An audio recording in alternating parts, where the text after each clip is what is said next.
Anglaise. Bonjour tous les deux. Salut Pablo. Salut, salut. Merci Jérôme d'avoir accepté notre invitation. Jérôme, tu es conseiller de Paris, élu Europe Écologie Les Verts du 20e arrondissement. Le 20e où avait lieu justement hier une élection législative partielle. La candidate écologiste Antoinette Guhl n'est pas qualifiée pour le second tour, mais gagne 8 points par rapport à 2017. Elle obtient 18% des voix.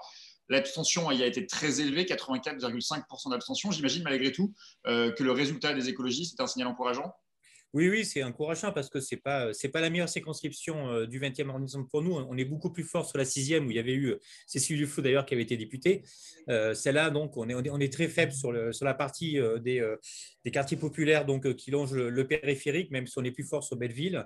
Donc voilà, donc c'est encore un endroit où on a du travail à faire pour expliquer notre programme, nos différences par rapport aux autres. Alors, Antoinette Guhl détient en partie les clés du second tour, même si les communistes ont eux aussi fait un très bon score, puisqu'ils atteignent 10% des voix. C'est près de 5 points de plus qu'en 2017.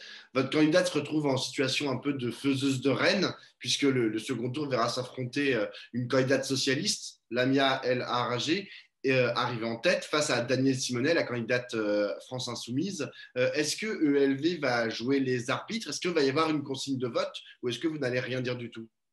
Bon, à ce stade, on n'a pas encore décidé de donner de consigne de vote, mais moi, mon avis personnel, c'est que c'est aux électrices, aux électeurs de choisir. Le choix est relativement simple. Malheureusement, donc, si on avait un choix d'appareil politique, ça se serait depuis longtemps. On a d'un côté donc Anne Hidalgo qui nous a dit qu'on était des irresponsables, qu'on était contre la République, qui continue donc à nous considérer que donc on est utile que pour apporter les voix. Et puis de l'autre côté, il y a aussi Jean-Luc Mélenchon qui tape de manière assez inconsidérée sur les écologistes au niveau national. Donc, je crois qu'aujourd'hui, ELV n'est pas en capacité d'appeler à voter pour un candidat ou pour un autre. Donc, c'est une choix de personne. Donc, c'est à titre individuel que les gens vont voter, comme beaucoup d'électeurs. Après, je pense que le choix, il est simple. Entre quelqu'un qui a participé à une manifestation de soutien aux policiers et l'autre qui ne l'a pas fait, je crois que les électeurs ne vont pas se tromper sur le deuxième tour.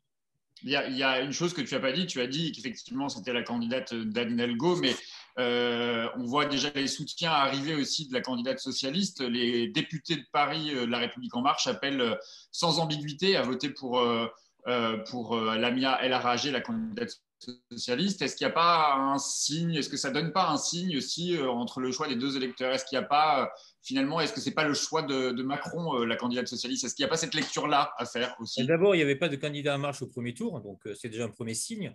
Et c'est vrai qu'eux, ils font un choix anti. Je pense que c'est plus un choix anti-Danielle Simonet qu'un choix pro-Lamia El Harajé, mais c'est leur positionnement depuis longtemps. Donc, on sait que de toute façon, le En Marche progresse sur l'imposition de la gauche et de la droite. Voilà, c'est leur objectif. Ils font imposer la droite d'un côté comme ils le font en PACA. Ils veulent faire imposer la gauche comme ils font en Bourgogne ou qu'ils veulent le faire ici. C'est leur objectif, c'est leur choix stratégique, puisque la seule chose qui les intéresse à eux, c'est la présidence de Macron, et tout le reste donc est secondaire. Les élections municipales, ça ne les intéresse pas. Les élections régionales, ça ne les intéresse pas. Ce qu'ils veulent, c'est garder le pouvoir central. Donc, ça ne me surprend pas du tout qu'ils participent encore leur capacité de nuisance. Après, c'est un mauvais soutien parce que Calandra, qui était la candidate de la marche, elle s'est effondrée entre le premier tour et le deuxième tour des municipales. Voilà, donc je crois que c'est le plus mauvais soutien qu'ils peuvent apporter donc à Lamia. Jérôme, on comprend quand même dans ce que tu viens de nous dire que toi, ton choix individuel, à titre personnel, ce sera plutôt Danielle Simonet. Ça veut dire que ce qui s'est passé avec la manifestation des policiers où l'extrême droite était présente, les syndicats de policiers ont été aussi très menaçants à l'égard de ceux qui n'ont pas participé à cette manifestation, ça a créé une césure. Il y a un avant-après de cette manifestation? Oui, je pense qu'il y a un avant et un après. Donc, après, comme je l'ai dit en interne aussi, je ne pense pas que Yannick Jadot donc, a changé de position par rapport à ça. Donc, il n'est pas venu du jour au lendemain, donc pro-policier et tout ça. Donc, il a été très clair dans son expression publique. Donc, il allait défendre devant les policiers, donc il fallait donner plus de pouvoir à la justice. Je lui dis que ce n'était pas audible, même s'il faut qu'on ait un discours sur la sécurité. Moi, je n'ai aucun problème pour discuter avec les policiers, avec les gens de la DOPC. On n'a pas de souci à ce niveau-là. Mais à un moment, il faut comprendre ce qui se passe. Et aujourd'hui, donc, ce qui se passe dans la société française est très inquiétant, et que la gauche ne fasse pas les mêmes erreurs qu'aux années 30. C'est-à-dire qu'en pensant donc 1930, d'avoir un discours dit pédagogue et sérieux, en fait, il ne convainc personne. C'est ça qui est terrible aujourd'hui. Alors, dans quelques semaines, il y a les élections régionales. Il y a 3 listes de gauche entre votre candidat, Julien Bayou, Audrey Pulvar pour le Parti socialiste et Clémentine Autain pour la France insoumise et le PCF. On a vu lors de ces élections partielles que l'abstention a battu des records. Est-ce que ça va être ça aussi l'un des principaux enjeux, l'un des principaux obstacles de ces élections régionales de juin, du 20 et 27 juin? Ben oui, l'objectif pour tous les partis politiques aujourd'hui, sauf pour le Rassemblement national, c'est d'aller chercher l'électorat qu'on a perdu, celui qui ne va plus voter. Et à la gauche, on sait que c'est là où il y a le plus d'abstentionnisme, c'est-à-dire que les gens ne veulent plus voter. Et moi, je maintiens ma position sur les régionales, c'est qu'il aurait fallu arriver à un accord entre les trois pour pouvoir jouer vraiment de manière sérieuse la gagne, même si le fait que c'est une proportionnelle on peut être présent au deuxième tour, contrairement donc à une législative, n'empêche qu'on a 3 candidats qui ont chacun leur qualité, qui n'arrivent pas à se départager, alors qu'en fait, il pourrait y avoir un transfert donc d'un candidat vers l'autre assez facilement, parce que bon, Audrey Pulvar, c'est un peu un anachronisme vis-à-vis du Parti socialiste, entre ce qu'elle a dit sur les policiers ou ce qu'elle a dit sur l'écologie. Donc on voit très bien qu'elle elle est un peu contrainte, notamment sur le terrain d'Agonès. Et puis pareil, donc, du côté de Clémentine Autain et de Julien Bayou, donc ils ont tellement fait de choses ensemble ces 10 dernières années qu'on ne comprend pas qui s'oppose aujourd'hui. Tu dis que cette fois-ci, les écologistes arriveront au second tour. Pourtant, quand on regarde un peu les sondages et les tendances, les 3 candidats oscillent entre 10 et 13%, ce qui crée une hypothèse, enfin en tout cas, ce qui donne aussi une hypothèse qu'aucun des 3 pourrait être au second tour. Est-ce que c'est une hypothèse crédible d'après toi, que la gauche soit effacée du second tour des régionales? Parce que 10-13%, la marge d'erreur étant 2%, 2 points, c'est un risque. Alors, il faudrait que les 3 candidats fassent moins de 10%, ce qui me paraît quand même peu probable. Donc, il y en a un qui risque de se détacher à un moment ou à un autre, notamment quand il y aura donc le débat entre tous les candidats. Mais je pense que ça va rester quand même de manière très serrée entre les 3, parce que sinon, le décrochage aurait eu lieu donc de manière beaucoup plus tôt dans les sondages. Donc, après, la confrontation n'a pas eu lieu. Ouais. Mais franchement, ça va être compliqué. Donc, alors, s'il y avait un débat sur le fond, je pense que le PS aurait dû s'effondrer assez rapidement. Donc, sauf qu'Audrey Pulvar pour moi, n'est pas la représentante donc, de PEC ou de Île-de-France en commun. Pour moi, il y a quand même une sorte de hiatus qui a un peu trompé les électeurs. Donc, peut-être qu'à un moment, ça va jouer et qu'on va avoir donc un effondrement donc, de l'Île-de-France en commun. Ça, c'est une possibilité. Tu as aussi le Rassemblement national quand même qui fait des scores très élevés, même en Île-de-France. Hein. Il y a 3 régions qui seraient à sa portée, mais on voit ici que Jordan Bardella arrive en deuxième position avec des scores très importants. C'est quoi il y a une responsabilité aussi de cette gauche de Audrey Pulvar, Clémentine Autain et Julien Bayou dans le fait que Jordan Bardella soit en deuxième position, même en Île-de-France? Alors d'abord, il est en tête parce qu'il va faire de très hauts scores dans 77-78. Il va sans doute arriver en tête, voire dépasser les 30% et faire un peu des scores à peu près identiques à ce qu'ils vont faire dans les autres régions, parce que c'est vraiment le type donc, de sociologie politique qui correspond donc à leur électorat. Après, c'est beaucoup plus compliqué en zone urbaine, en métropole, donc de monter. Non, moi je pense que notre problème n'est pas Bardella ni Lefranc, notre problème est Pécresse. C'est-à-dire que Pécresse est de fait donc celle qui veut être donc une droite respectable. Alors, elle n'est pas du tout respectable. Elle s'est alliée avec les intégristes catholiques. Elle défend un discours très populiste et que Pécresse donc est vraiment ce qu'il faut combattre. Parce que tout le monde sait qu'on combat le Rassemblement national, donc il n'y a pas de doute vis-à-vis de Bardella et compagnie, mais et voilà. Et puis surtout, il faudrait c'est une région quand même qu'on a gouvernée ensemble. Et ensemble, quand je parle bien des 3, donc de Clémentine Autain jusqu'au Parti socialiste, ça passe par les écologistes. Donc voilà, moi j'ai l'impression qu'il n'y a pas de volonté de vouloir gagner cette élection. Et qu'on va chercher sur nos petites différences plutôt que de voir les grandes convergences qu'on a, parce que on a besoin de redonner espoir donc, aux habitantes et aux habitants franciliens. Alors, on va revenir à l'échelle nationale. La dernière réunion du Rassemblement de la gauche, initiée par Yannick Jadot, n'a visiblement pas vraiment emballé les foules. Il y a eu très peu d'échos d'ailleurs. Les seuls qui en parlent, c'est pour ne pas franchement en dire du bien. Les écologistes vont faire leur primaire. Jean-Luc Mélenchon est candidat. Fabien Roussel du Parti communiste français est aussi candidat. Le PS tâtonne. Comment est-ce que tu appréhendes cette échéance présidentielle? C'est quoi le scénario qui te paraîtrait être le plus heureux pour la gauche et les écologistes? Pour le moment, c'est plutôt le désastre. C'est-à-dire que quand Yannick Jadot avait pris cette initiative, donc, je l'ai salué, donc, parce que moi, j'ai tendance plutôt donc, à aller dans le sens de la proposition et non de la personne. Donc, alors après, on m'a dit, d'un seul coup, j'étais du projet Jadot. J'ai dit non, je n'ai pas changé de position. Je pense que Éric Piolle est un meilleur candidat. Mais quand on fait une bonne proposition, on soutient. Donc, je suis un peu plus déçu qu'Éric Piolle n'ait pas profité de l'occasion pour défendre l'arc humaniste, qui était en fait dans ce que disait Yannick Jadot dans sa proposition. Donc aujourd'hui, on est très très mal parti par rapport à ça.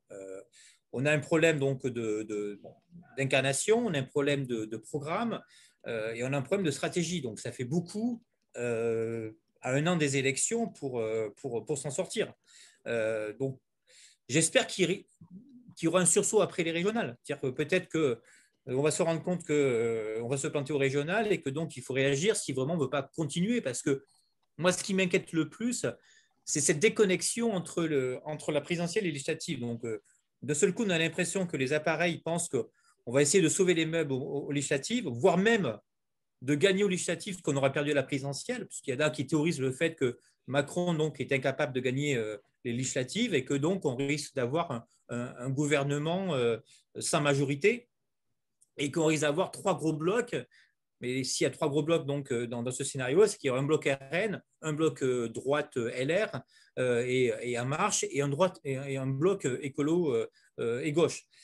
Ça fait qu'il n'y a pas de majorité et que l'inquiétude que j'ai dans une quelconque configuration, c'est qu'on est plus souvent donc des configurations dans ces votes-là entre le RN et la droite qu'entre gauche écologiste et En Marche.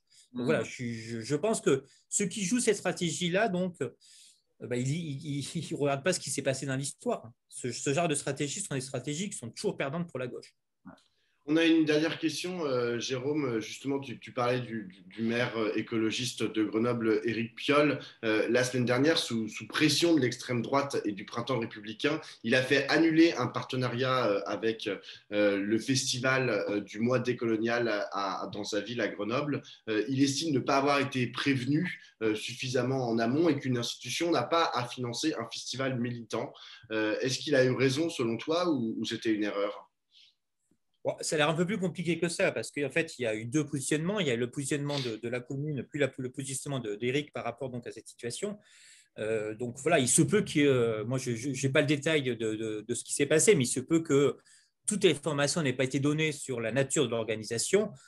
Après, dans son deuxième tweet, il a été assez clair sur le fait que pour lui, il n'est pas question d'interdire donc à ce que les gens du printemps décolonial, je ne sais plus comment il s'appelle, donc le mois décolonial, ne puissent pas s'exprimer. Donc voilà, donc il y a une position entre les deux. C'est vrai que c'est compliqué des fois quand on gère une collectivité territoriale donc de prendre position, surtout sur des sujets aussi sensibles. Mais des fois, donc, on peut penser aussi que les organisateurs vont de manière un peu ne disent pas tout et se mettre en difficulté. En tout cas, moi, je fais la part des choses entre ce qui s'est passé dans le 20e arrondissement, quand dans la même situation, donc, il y avait eu toujours Rocaille Diallo, d'ailleurs, avait été déprogrammé par Frédéric Calandra. Nous, les écologistes, donc, on a quand même organisé ce débat-là donc, avec Rocaille Diallo donc, pour montrer notre soutien. Voilà, Éric Piolle n'a pas programmé Rocaille Diallo.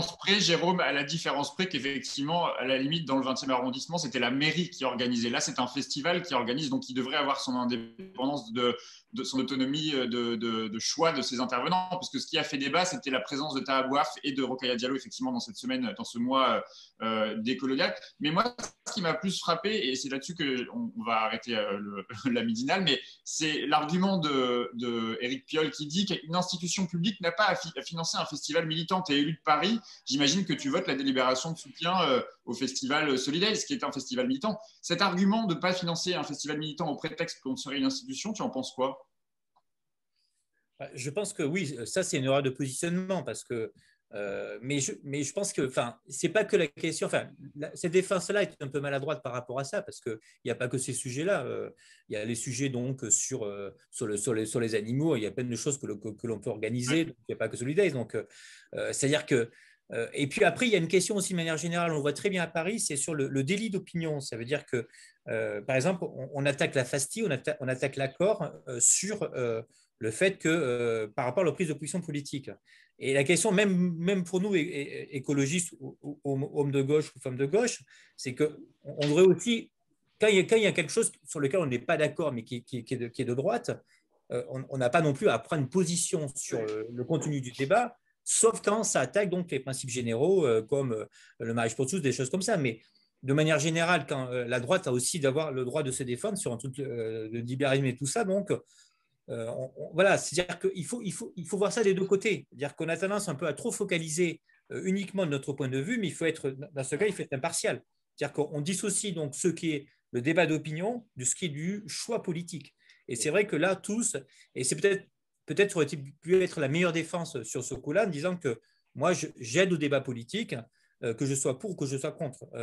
Mais je pense quand même qu'au départ, là-dessus, ils ont quand même découvert une partie du contenu du débat au dernier moment, et ça ne se fait pas, ça. C'est-à-dire c'est ce genre de choses, au moins pour préparer la défense. On est dans un moment de tension extrême, notamment avec Wauquiez dans la région.